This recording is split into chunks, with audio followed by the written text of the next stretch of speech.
Hello everyone, welcome to Scorched Earth Toys at anymoon.com's review of Yamato's 160 scale sound booster. It's accessory to go with the 160 scale VF19 Kai toy. This toy was released beginning in August 2011. It MSRPs for right around 10,300 yen. I'm not misspeaking. It really does MSRP for that much, and it really is this toy. So, yeah, no, that's astronomical. You're right. But let's get into what this thing offers you. No landing gears. If you want to display it in fighter mode without attaching it to the VF19 Kai toy, you're going to need to use the included display stand attachment piece. Otherwise, you have to mate it to a VF19 Kai toy. But it's an accessory to that, so you would kind of expect people to be doing that. It's made out of very nice materials. There you can see the clear green plastic there, the clear pieces on the edge here. Tons of detail work. I'll be getting into that more later in this review. For now, let me just kind of show off the transformation mechanism, which is kind of the highlight design-wise.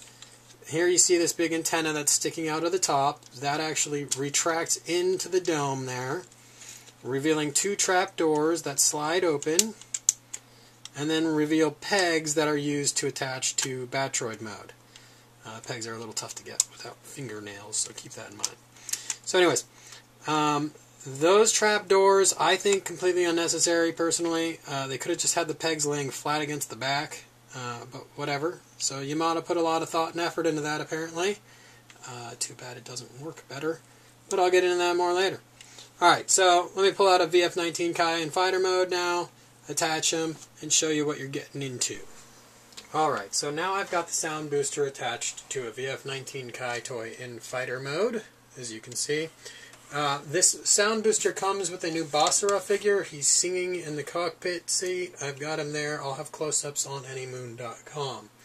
As you can see, the toy looks pretty clean, with the sound booster pretty much just sitting piggyback on top of the fighter mode. Sadly, Yamato had to use an attachment cradle to get the sound booster to attach. And it's kind of inexplicable because it's in the fattest part of the sound booster in the back where there's really nothing going on. So it seems like they could have just built in a mechanism to have it come down and latch on either side. But rumor has it was a last-minute decision to even make the sound booster attach in fighter mode. It attaches with a death grip, which is cool. You can actually go ahead and flip the toy upside down. That thing isn't going anywhere. So that is the advantage of using a separate attachment piece. It makes for a rock-solid connection. Not sure if the antenna is supposed to be up in fighter mode when you've got it on there. So here, we'll just put it up there. So there you go. Looks nice. Looks clean. Adds some heft. Makes for a more imposing fighter mode display piece. But I think most people are going to pass through and go straight to the more iconic Batroid wearing the sound booster as a backpack. There is the ability to open up the speaker pods in this mode. I don't know if you're supposed to. Heck, you could even open up these guys. I don't remember in Macross 7 it being used in this mode, but I don't remember Macross 7 particularly well. So there you go.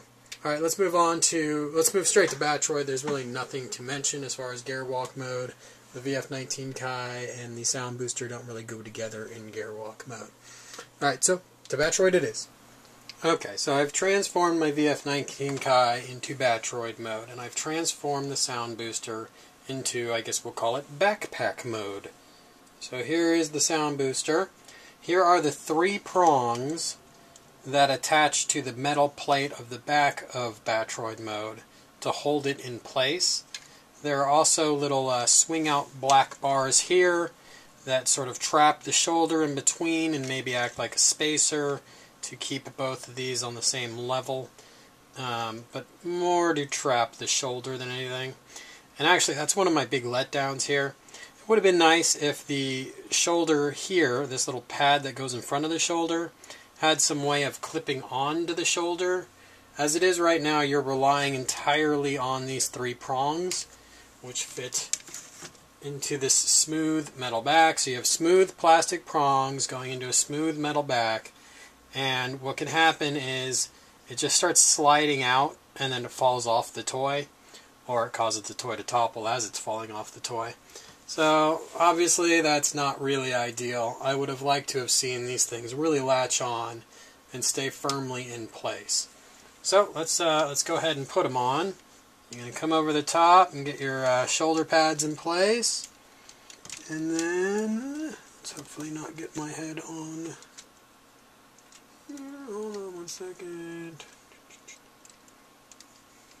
Okay, so now I'm just putting that into place.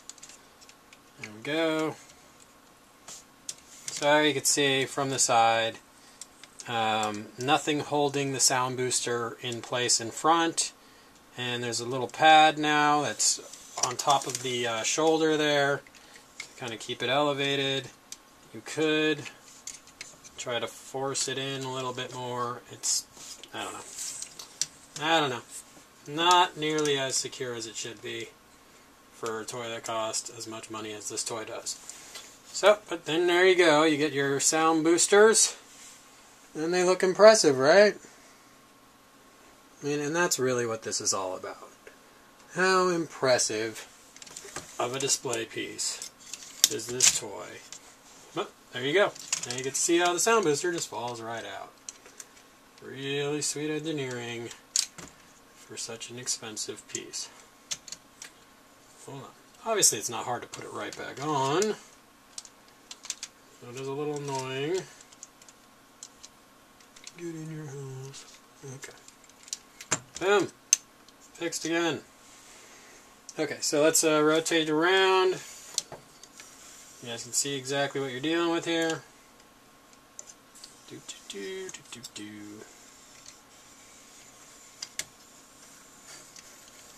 Pretty cool. Very nice detail work. There are little... Let's just take it off so I don't have to deal with it. There are little swing arms here that come down from the top and lock the top part in the outer position.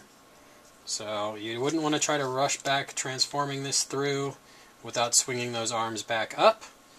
But that's really the only trick here. I find it actually kind of annoying. If you looked at the Bandai version of the sound booster, which attaches with a death grip, although it has plenty of other faults, it just has a little swing out mechanism like that, and boom, you're done. There's no little arms necessary, so congratulations, Yamato. You found a reason to charge me more money for something that's not at all necessary.